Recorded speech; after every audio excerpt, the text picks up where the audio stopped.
A medida que se acercan las fiestas patrias, es habitual reflexionar sobre la riquísima historia de nuestro país. No solo la historia que se escribió a propósito de nuestra independencia, sino también la que construimos día a día.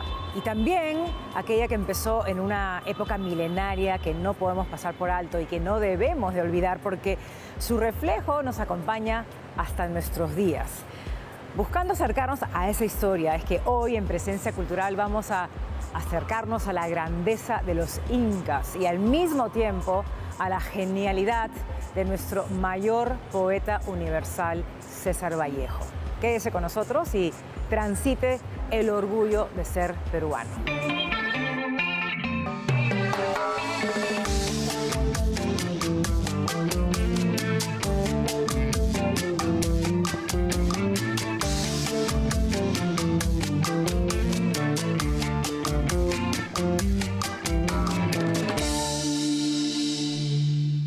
La indiscutible grandeza del Imperio Incaico aún tiene muchos secretos que revelarnos. Lo que hemos aprendido en el colegio no es sino una pequeña parte de su historia.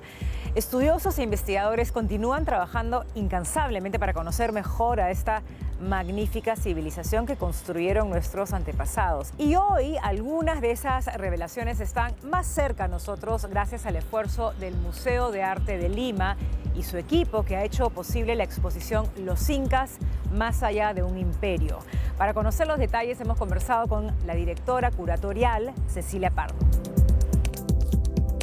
Cecilia, ayer tuve la suerte de estar en esta visita guiada en la que estaban los tres curadores. Bueno, tú como curadora, no sé si principal, pero sí quien ha dirigido este lindo proyecto y los otros dos curadores que son del museo. Y me quedé como con muchas preguntas y creo que, me imagino que eso es de lo que se trata una exposición como esta, ¿no? No creo que todo se resuelva, no creo que hayan muchas grandes incógnitas sobre el Imperio Inca que se resuelvan en esta exposición, pero sí me imagino que se han abierto un montón de nuevos temas, ¿no?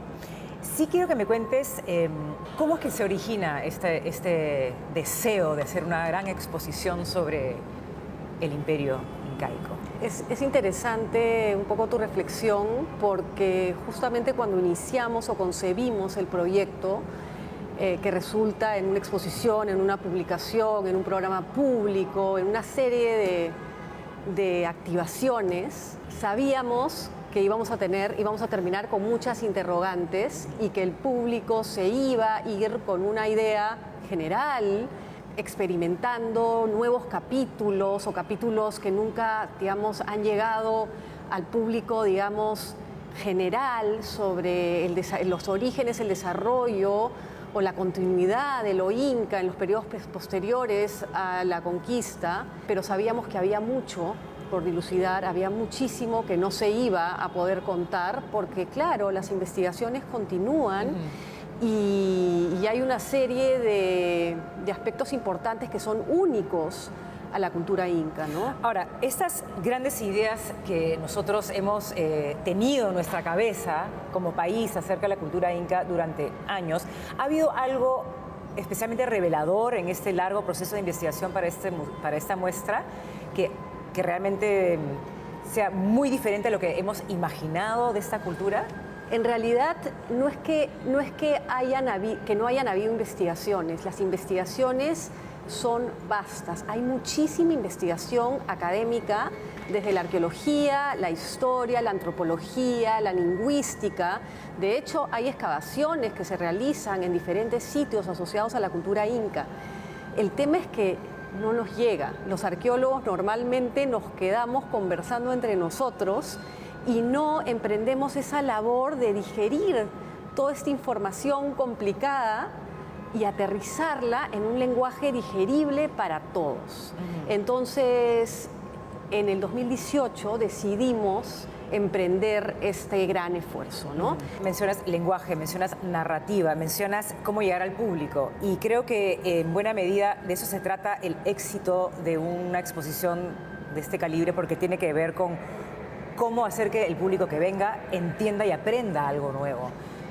La narrativa, o sea, cómo han diseñado esa exposición para que sea tan fascinante y digerible. Claro. O en todo caso también, ¿qué sugerencias le das al público que va a venir a ver esa exposición para que pueda disfrutarlo más? Claro. ¿No?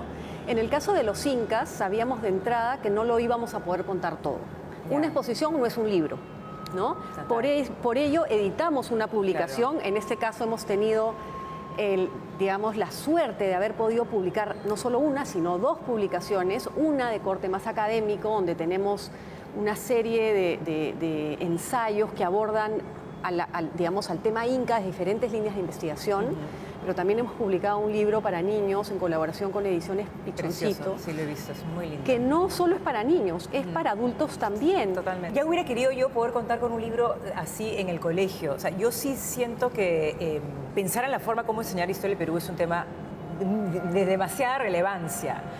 Quería preguntarte a ti, ¿cómo sientes eso? ¿Cómo se le enseña a los estudiantes en este país la historia? Que deben haber casos muy diversos, ¿no? Yo creo que de nuevo regresamos a lo mismo. Yo creo que hay una gran oportunidad en el mundo, pero en el Perú hay, yo creo que una oportunidad fantástica de que los colegios públicos y privados puedan, digamos, organizar su currícula y enriquecerla con estas investigaciones académicas que están pasando en el campo de la arqueología, la antropología, la historia. Ahora, en el caso de las exposiciones museísticas, Sí.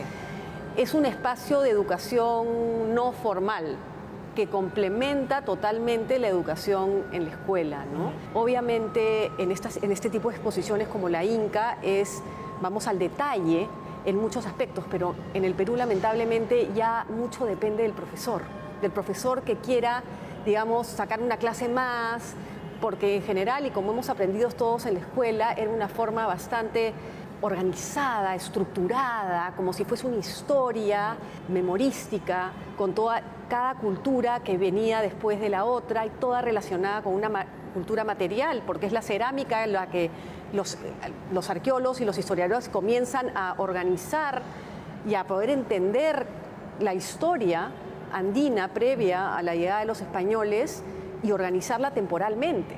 Hemos heredado eso de fines del siglo XIX, inicios del XX, y ha llegado hasta hoy, ¿no? Entonces, yo no soy profesora de escuela, pero creo que una forma interesante sería tratar de desprendernos de esas ideas de, ok, te memorizas que Chavín fue la cerámica oscura y Sí, que claro. representaba, sino que son dinámicas.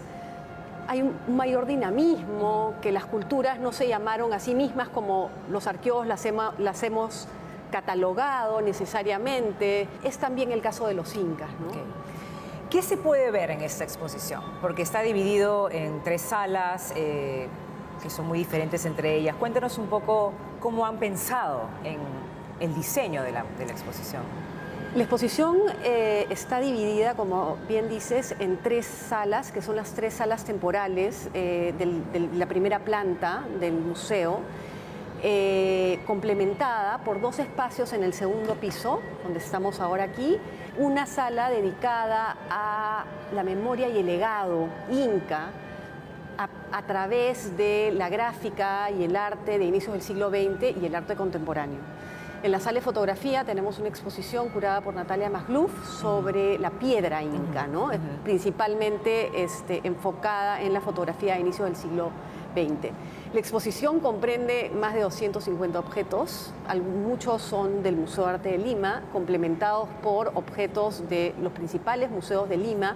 Hemos tenido, tras un gran esfuerzo, hemos podido traer piezas importantísimas del Cusco, pero de nuevo regresamos a, ok, ¿qué historias vamos a contar? Claro. ¿No? Entonces, no podemos contarlas todas, nos vamos a enfocar en, yo diría, 3 grandes aspectos. Uno, que queremos de alguna manera, no llamaría a desmitificar, pero sí revisar, que son preconcepciones que todos tenemos en nuestras mentes de cómo hemos aprendido a los incas, ¿no?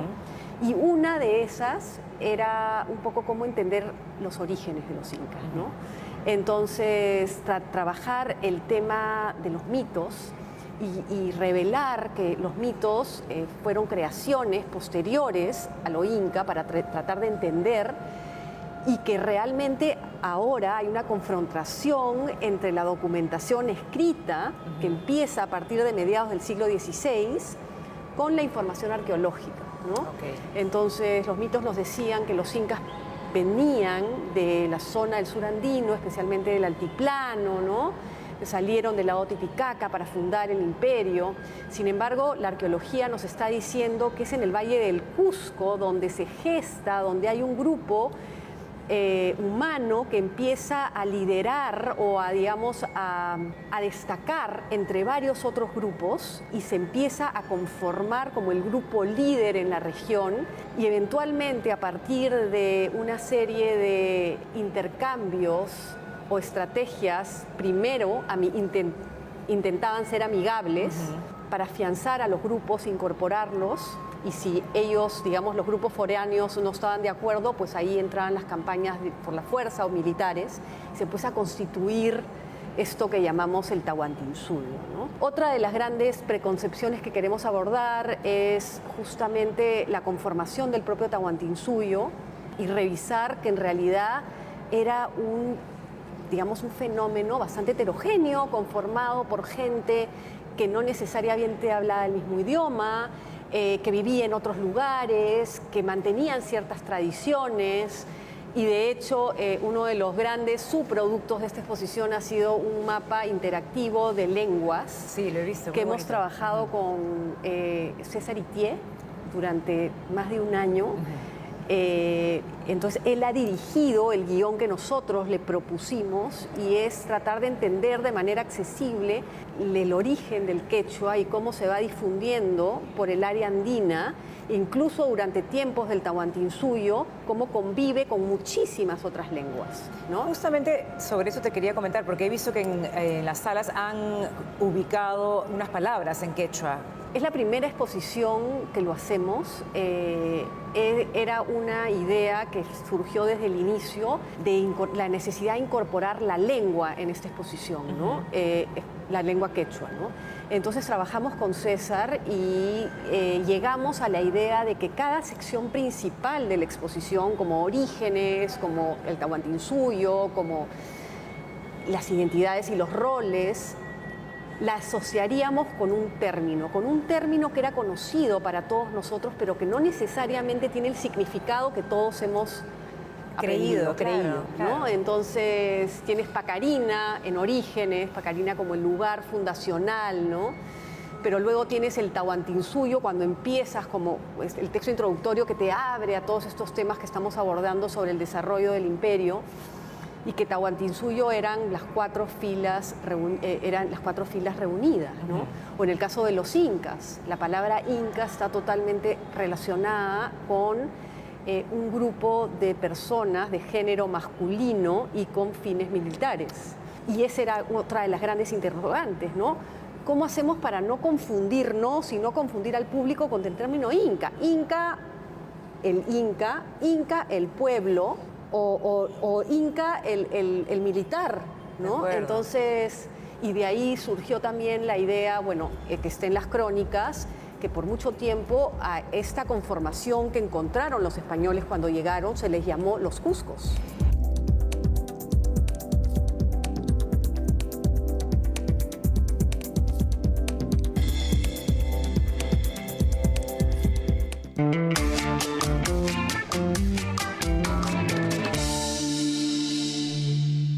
La fascinación por el mundo incaico es universal, como universal también es el reconocimiento a César Abraham Vallejo Mendoza, nuestro poeta mayor, un orgullo de nuestras letras. Este año la Feria Internacional del Libro de Lima le rendirá un homenaje especial al dedicarle su edición número 27 bajo el título Universo Vallejo. Una exhibición de primeros ejemplares y múltiples mesas abordando varios temas alrededor de la vida y obra de César Vallejo nos ayudarán a conocerlo más y mejor en sus diferentes facetas, pero sobre todo nos van a hacer profundizar en su maravillosa poesía, riquísima en figuras, sensibilidad y humanismo. es el poeta universal más importante que tiene el Perú. Vallejo se vuelve un poeta universal porque habla de problemas que competen a todos los seres humanos del mundo. Este malestar estructural de la condición humana frente al mundo, pero al mismo tiempo estas nuevas condiciones sociales que son profundamente injustas. Un poeta profundamente comprometido con su tiempo. Y además porque es el clásico que dialoga con las generaciones posteriores. Hay algunos que nacen, otros crecen, otros mueren. Y otros que nacen y no mueren. Y otros que sin haber nacido, mueren. Y otros que no nacen ni mueren. Son los más.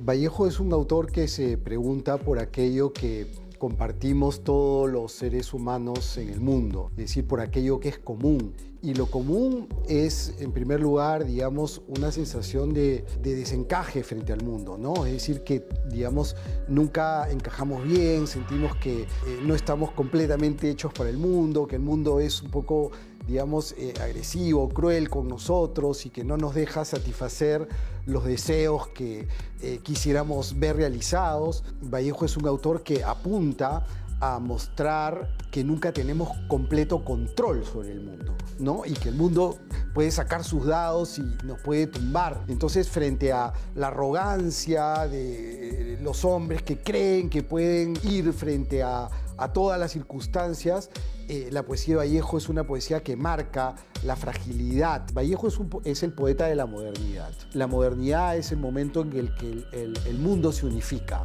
Y el mundo se unifica en torno a un sistema económico que es el capitalismo, que Vallejo cree que es un sistema injusto, ¿no es cierto?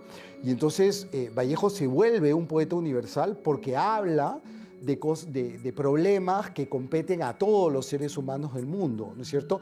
Este malestar estructural de la condición humana frente al mundo, pero al mismo tiempo estas nuevas condiciones sociales que son profundamente injustas, que no valoran el trabajo y que más bien, digamos, convierten a la gran mayoría de seres humanos en personas explotadas, ¿no? Con muy escasas condiciones de vida, ¿no?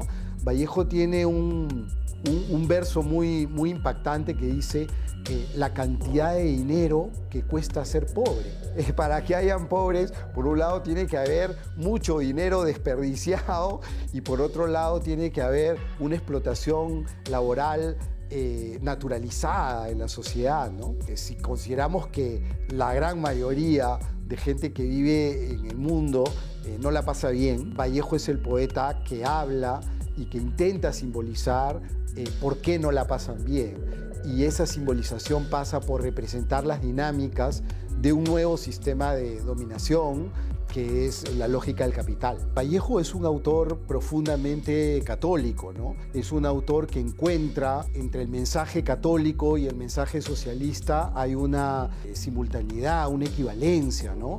Que el mensaje católico es un mensaje de amar a tu prójimo como a ti mismo, ¿no es cierto? Es decir, de ponerte en el lugar del otro, ¿no? De no hacerle al otro lo que no quieres que te hagan a ti. Tú quieres que te paguen bien, bueno, tú tienes que pagar bien, digamos así, ¿no? Vallejo descubre en el mensaje católico una verdad, que es la verdad de la solidaridad. Y esa verdad es una verdad trascendente, es una verdad religiosa, es una verdad absoluta, pero también es una verdad terrenal. Y es a partir de ahí que él, digamos, entiende al catolicismo y a Dios como una opción de vida concreta, práctica, no como un puro espiritualismo, sino como un mensaje para construir una nueva forma de vida. Vallejo descubre que nunca tenemos completo control sobre el mundo. El destino es simplemente, digamos, la conciencia de que el hombre no tiene control,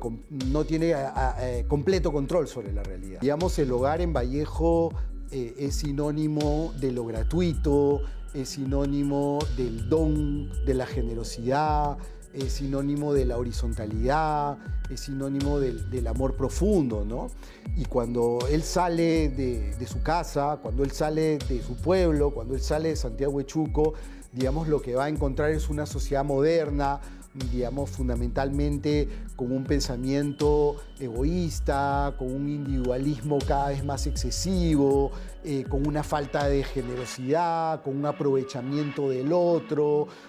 Digamos, Vallejo va a ser el gran poeta de la modernidad, ¿no? El que va a representar las taras, los antagonismos, el lado oscuro, el lado oscuro de la modernidad, ¿no? Y los valores de la modernidad, el individualismo, el cálculo racional, la competitividad, la ganancia, son completamente opuestos al amor familiar y completamente opuestos al amor cristiano, al amor religioso. Vallejo, sin duda, es un poeta que representa el dolor, que representa el malestar, que representa la tristeza inherente a la condición humana.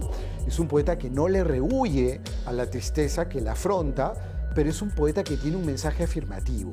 Es un poeta que representa y que quiere comunicar la posibilidad que tenemos los seres humanos de vivir de otra manera, construir sociedades más justas, de respetarnos mutuamente, de tratar al otro como un igual. El mensaje último de Vallejo es el mensaje de la solidaridad, y es un mensaje positivo, no es un mensaje deprimente ni anclado en el dolor, ¿no? Sino es un mensaje para intentar hacer algo diferente.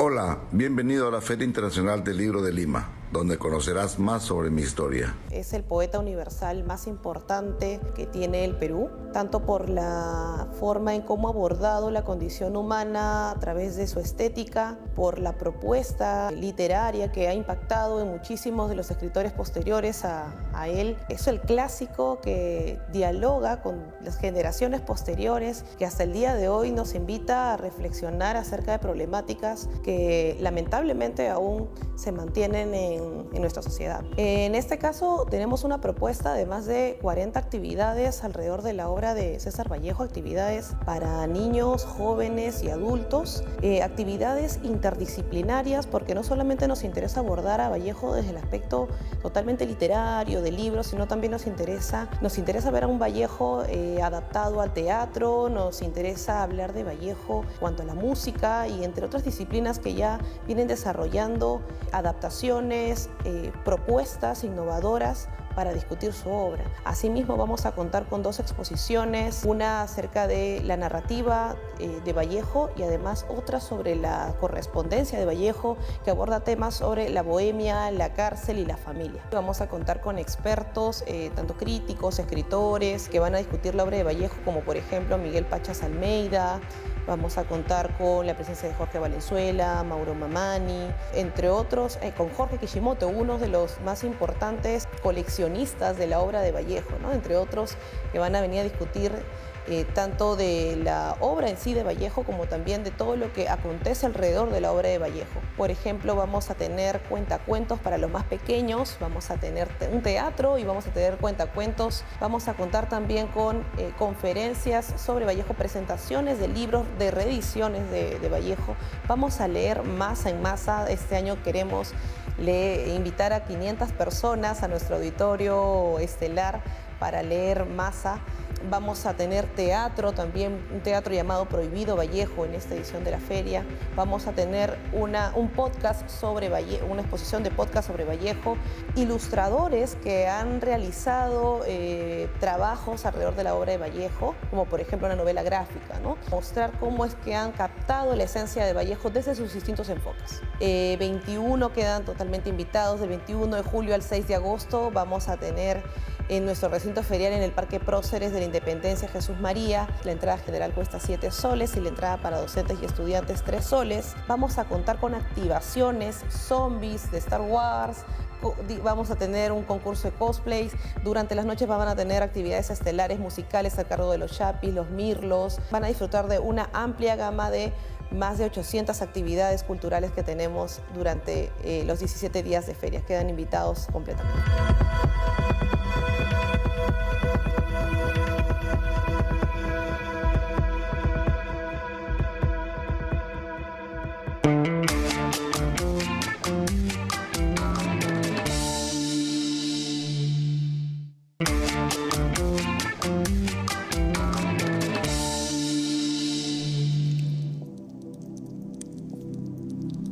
escuchaba que mencionaban el punto de quiebre, que un poco que tenía que ver con esta idea de cuando llegaron los españoles, se acabó, ¿no? Se acabó el imperio incaico, pero eso no es así.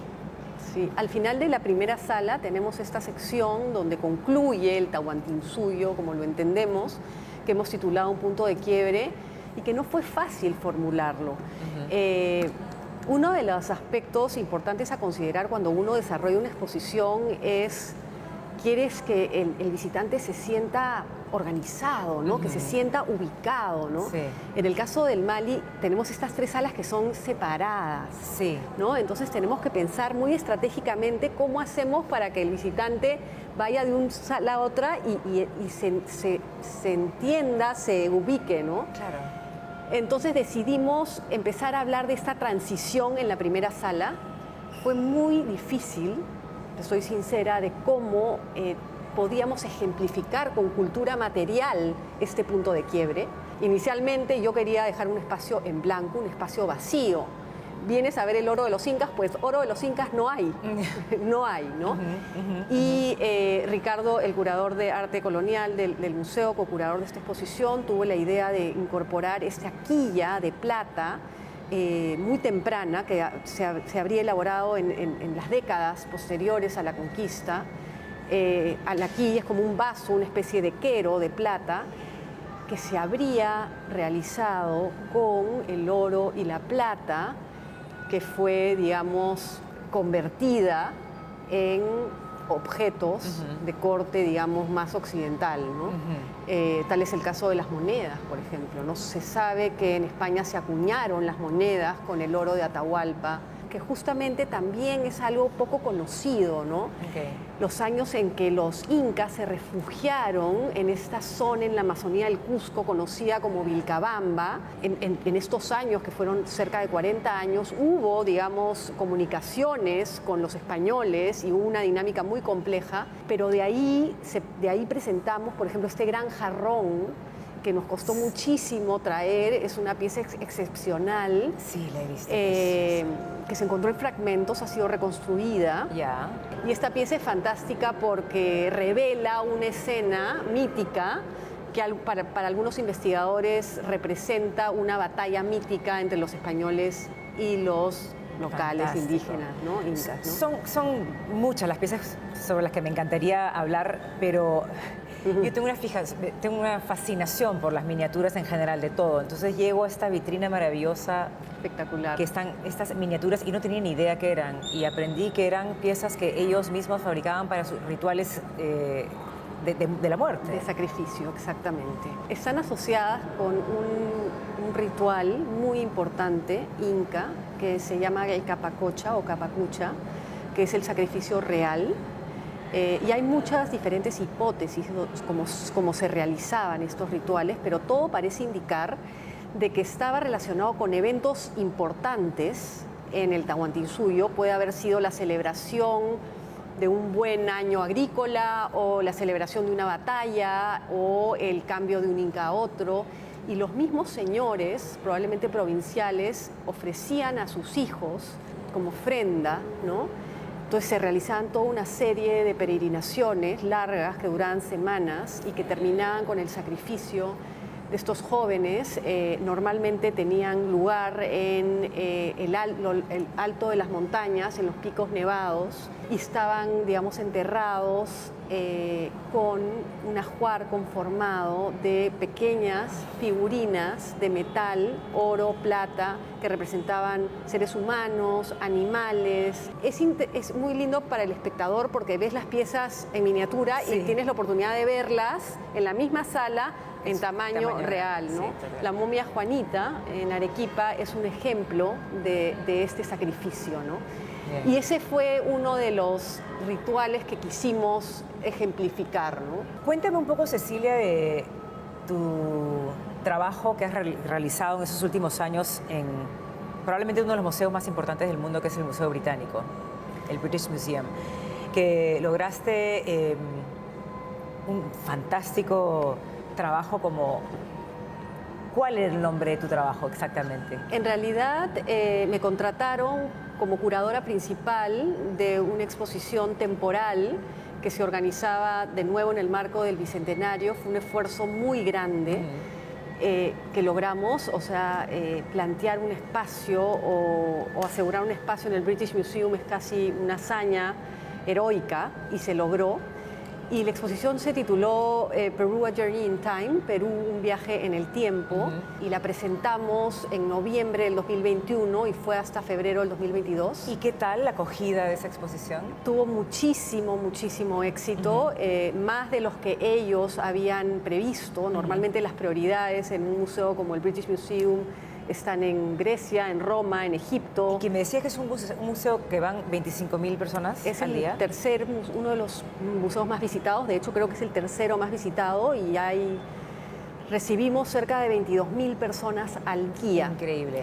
Los directivos del British Museum se dieron cuenta del legado que tenían. Hay cerca de 10.000 piezas andinas en los depósitos del museo, y lo que hicimos es tejer una narrativa que pueda contar un poquito del viaje en el tiempo desde el periodo formativo con Chavín hasta Inca y el legado de los Incas. La sorpresa del público era de que habían miles de años previos al desarrollo de los Incas con estas historias espectaculares de una adaptación a un territorio fascinante pero muy complejo. Como arqueóloga que has estudiado los orígenes de varias culturas en el mundo, ¿qué es lo que especialmente te atrapa de la cultura inca?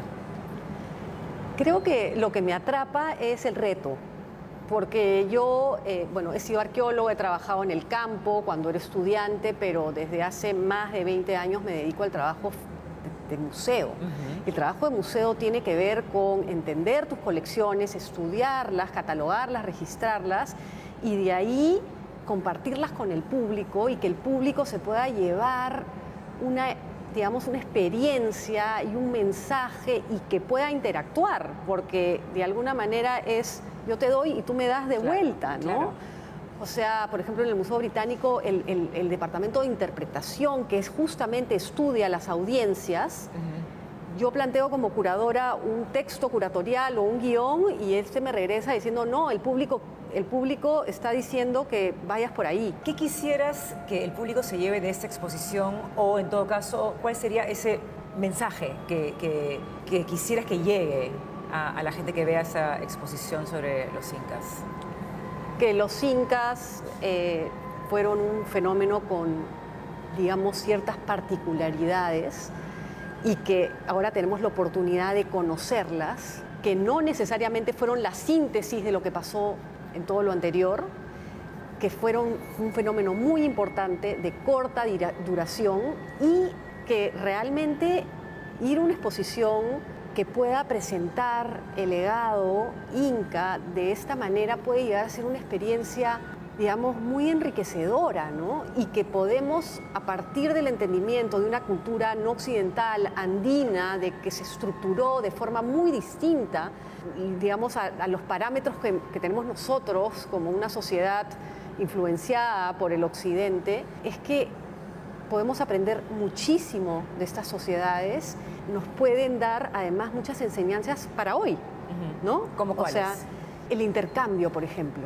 En los Andes aún, ¿no?, se preserva de alguna manera este sistema de intercambio. ¿Cuál sería una de esas genialidades de los incas? Nunca me dejo de sorprender con la capacidad de las sociedades andinas y finalizado con los incas, de cómo pudieron adaptarse al área andina. Y al área andina no solo me refiero a los Andes, sino a la costa, al Valle Medio, Alto y un poco a la Selva Alta y a la Amazonía. ¿No? O sea, cómo pudieron adaptarse, cómo generaron este sistema de caminos, esta red vial, que fue un poco la información trasladada en quipus de un día a otro. Si hoy en día los accesos son complejos y no han podido resolverse, sí. Imagínate 500 o 600 años atrás con los recursos que ellos tenían. es una de las grandes incógnitas. ¿Cómo lo lograron, no? Maravilloso.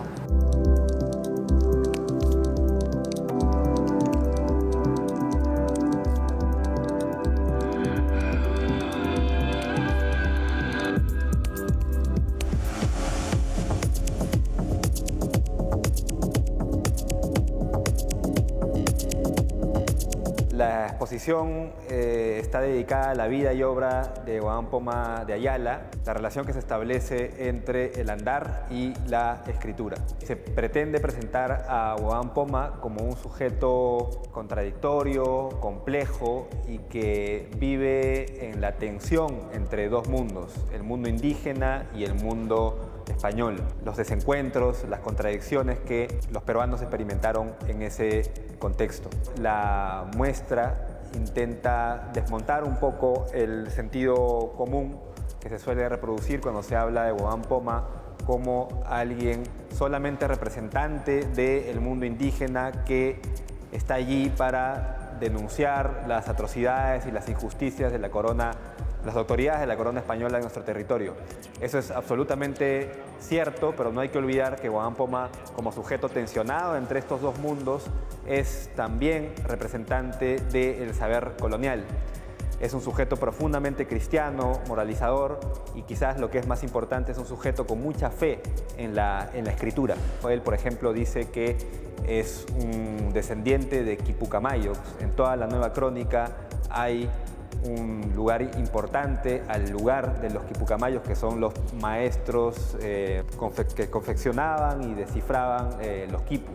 Algo de estas tensiones pueden observarse a lo largo de toda la exposición. La exposición se divide en dos secciones, así lo vido el dicho autor y todo lo demás lo sabe por andar. En principio, los recursos museográficos que intentan destacar la figura de Guamán Poma como un autor caminante. Guamán Poma emprende un viaje que él cataloga o él describe como un viaje que le costó más de 30 años, desde Santiago de Chipau hasta Lima, para hacer efectiva su entrega de su propio libro, de su carta al rey de España. El camino estuvo lleno, como dice el mismo Guamán Poma, de desventuras, pero también de maravillas. El Capac Ñan, que como sabemos también es un terreno absolutamente accidentado, sequías, de heladas, de fenómenos naturales que tuvo que experimentar. Estas rampas que podemos observar a lo largo de la exposición un poco intentan emular estos distintos ritmos del caminar, estos distintos puntos de vista del caminar propio de nuestro territorio local. Es también interesante el recurso, por ejemplo, de las poleas. El espectador puede apropiarse de una serie de recursos gráficos, subir, bajar el sol, por ejemplo, la luna, la misma ciudad de Lima, expresando esta idea que aparece en Guamán Poma de un mundo tensionado, un mundo caotizado, un mundo en donde todas las cosas se están moviendo. Además, pueden encontrar algunos, por ejemplo, videos en torno a la práctica de la caligrafía en Guamán Poma de Ayala, ¿no? Que creo que es algo poco estudiado, poco explorado, ¿no? En el marco de la exposición van a ocurrir una serie de conversatorios, talleres, presentaciones de libros.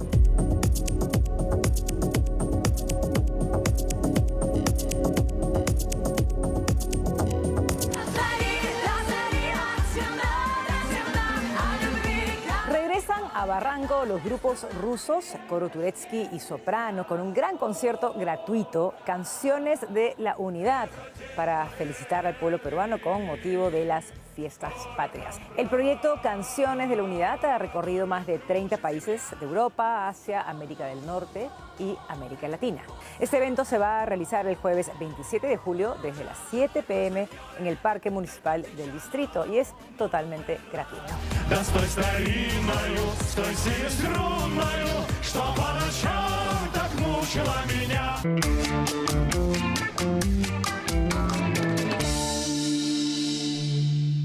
Decía Vallejo que él nació un día en el que Dios estuvo enfermo.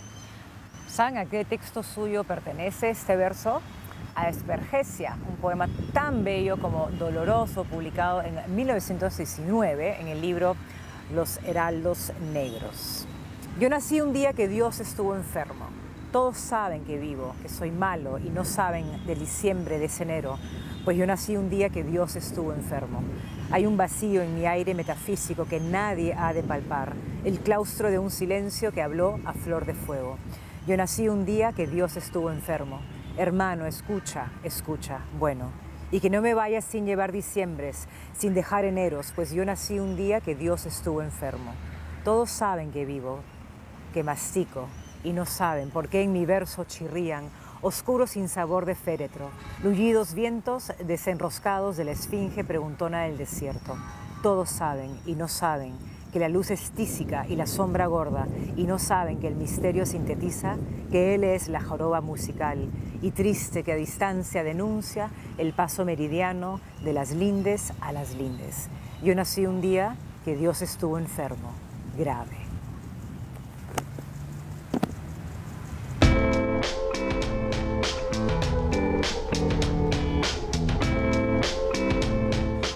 Bueno, la exposición se realizó el año pasado en el marco de los 100 años de la publicación de Trilce y bueno, nos parecía que era una circunstancia absolutamente apropiada como para volver a mirar a Vallejo. Fue importante que la exposición se haya preparado en el contexto tan difícil que vivimos de pandemia, ¿no?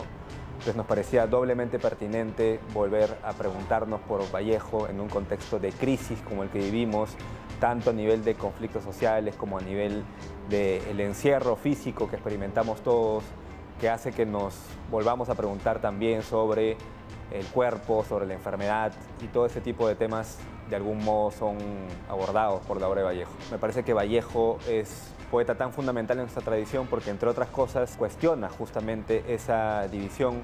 Vallejo, aun cuando era muy crítico de los movimientos de vanguardia, en el fondo bebía de toda esta estética y de todo este movimiento cuyo uno de sus rasgos más importantes es disolver la condición de escritor o artista para hablar de trabajador o de alguien que experimenta esos problemas que aparecen en libros en su propia vida.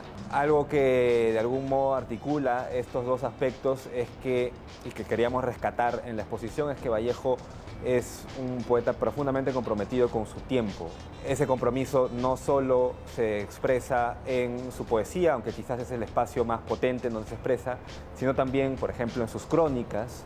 Vallejo tiene muchas crónicas sobre descubrimientos científicos de la época, sobre desarrollos tecnológicos, sobre el cine, sobre el descubrimiento, por ejemplo, de algunos aparatos, instrumentos musicales inéditos para la época como el theremin. La Casa de la Literatura en principio tiene una exposición permanente que se llama Intensidad y Altura, que recoge poema incluido en Poemas Humanos, del mismo nombre, Intensidad y Altura. Ese concepto de intensidad y altura de algún modo articula todas las partes de la exposición permanente. Alrededor de ese concepto hemos podido incluso pensar en otras publicaciones como una que hemos sacado, bueno, este año, que recibe el mismo nombre, Intensidad y Altura, y que es una experimentación visual en diálogo con ese mismo poema. Allí nos interesaba resaltar cómo a partir de esta obra César Bolaño logra poner en escena este querer decir algo y no poder hacerlo a través de distintas texturas como murmullos, ruidos. Como Casa de Literatura siempre estamos pensando y repensando a Vallejo. La actividad más puntual que vamos a tener, presentación del libro Intensidad y Altura con imágenes de Alecos, que es un artista colombiano que trabajó con nosotros para hacer esta experimentación visual en torno a intensidad y altura. Y esto se va a presentar en la Feria del Libro. Un aspecto importante del trabajo que hacemos en Casa de Literatura es nuestro acercamiento a el archivo y a partir del archivo de los autores a un concepto, digamos, más amplio que es el de cultura impresa. En ese sentido me parece que es una deuda o es un aspecto interesante a destacar para los investigadores y para los aficionados en Vallejo, pensar las relaciones entre Vallejo y la cultura impresa de su época. Como sabemos, Vallejo imprimió Trilce en los talleres de la penitenciaría de Lima y él participó de cerca en ese proceso, cosa que se puede observar también, por ejemplo, en un cuento incluido en Escalas que se llama Liberación. y al mismo tiempo participó en el contexto de la Guerra Civil Española en el proceso de confección de España parte de mí este cáliz. Una cosa muy interesante que descubrimos en la exposición es que los manuscritos de España parte de mí este cáliz y de poemas humanos son escritos en un documento que se llaman las cartillas escolares antifascistas, que eran documentos destinados para alfabetizar a niños y a milicianos. Nos parece que ese es un dato importantísimo porque nos permite volver a preguntarnos sobre, por ejemplo, el lugar de la alfabetización o este primer acceso a la lengua que de algún modo se poetiza en Trilce, en poemas humanos, en España parte de mí este cáliz. Necesitas comer, pero me digo, no tengas pena, que no es de pobres la pena, es sollozar junto a su tumba. Remiéndale, recuerda, confía en tu hilo blanco, fuma, pasa lista tu cadena y guárdala detrás de tu retrato.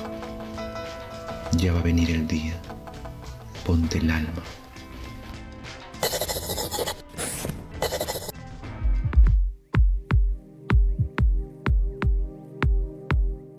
Hola, soy Carolina Quesquemetti.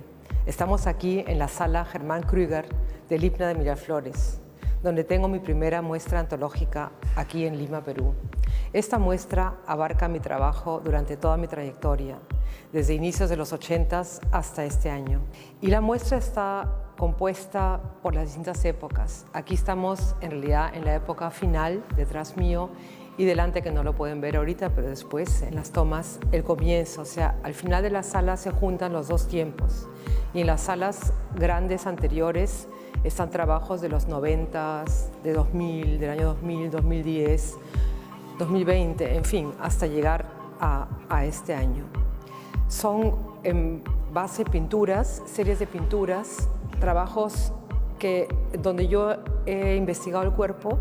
Mis primeros trabajos son figurativos y voy viendo cómo es el movimiento del cuerpo y cómo el cuerpo se encaja el uno al otro, y de eso se generan formas abstractas. Se van desarrollando en íconos que aparentemente parecen iconografías que salen de las letras, pero en realidad salen del cuerpo. Luego de esa época entré a una investigación del cuerpo, pero entrando al cuerpo, o sea, lo que puede ser mi visión del cuerpo desde dentro y cómo se abre y lo que sale de él. Entonces son formas más orgánicas. Después de un tiempo empecé a trabajar también el tema del paisaje y del contexto cultural, o sea, a dónde pertenezco. Yo soy hija de migrantes húngaros que vinieron acá al Perú después de la Segunda Guerra Mundial, y nací aquí, pero mucho de lo que recibí de educación o de los mundos que me contaban en mi casa o cómo era la decoración en mi casa eran del mundo europeo, que yo no conocía. O sea, yo me imaginaba el bosque casi en blanco y negro. Por eso que tengo trabajos o instalaciones donde tengo esos motivos de lo que yo me he imaginado, de esos mundos a los cuales yo podría pertenecer o de los cuales yo provengo. Tenemos acá también esta obra, que es una obra que realicé en el tiempo de COVID, donde uno no podía viajar. O sea, es el recuerdo del viaje, la sombra del viaje. Y en el video tenemos un paisaje que está en stand, pero es una película. O sea, se ve como el arbusto se mueve, pero es como acordarte del paisaje de la afuera, porque no podíamos salir. Y también el trabajo de la mesa arrimada en una esquina, que es una instalación, es un poco el sentimiento que tuvimos de estar otra vez en la casa, estar en nuestro hogar y tener todo eso que nos acompañaba todo el tiempo y que no habíamos observado de esa forma. Pero también esa sensación de que estamos como en el aire, que no sabemos qué va a pasar. Era como sentirse así colgado de hilos y no saber dónde sigue el mundo de afuera. Es solamente una parte de mis obras, no es mi trabajo completo, porque yo he producido mucho en 40 años, se hace mucho arte, es mi trabajo también, y hemos tenido que escoger, por supuesto, obras para hacer un guión que tenga una lógica y que embarque así un relato completo de mi trabajo. Los invito a visitar la muestra. La muestra dura hasta el 24 de septiembre, está abierta desde martes a domingo de 11 de la mañana a 8 de la noche. Estoy en Instagram, así que cualquier cosa que quieran comentarme, yo feliz. Están cordialmente invitados. Gracias.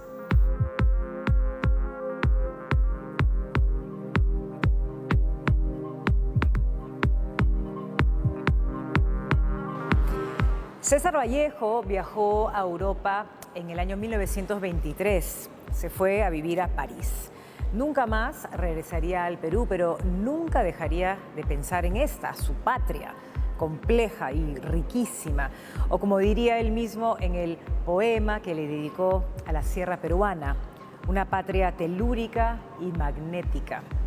Hoy nos hemos entregado un poco a ese magnetismo a través de nuestro recorrido por la exposición sobre los incas, a propósito del homenaje que la Feria del Libro realizará a César Vallejo. La exposición del Mali va a estar abierta al público hasta el 26 de noviembre, mientras la Feria del Libro de Lima va hasta el domingo 6 de agosto en el Parque de los Próceres de Jesús María. Invitadísimos todos a ambos espacios y a reencontrarnos en el próximo programa de Presencia Cultural.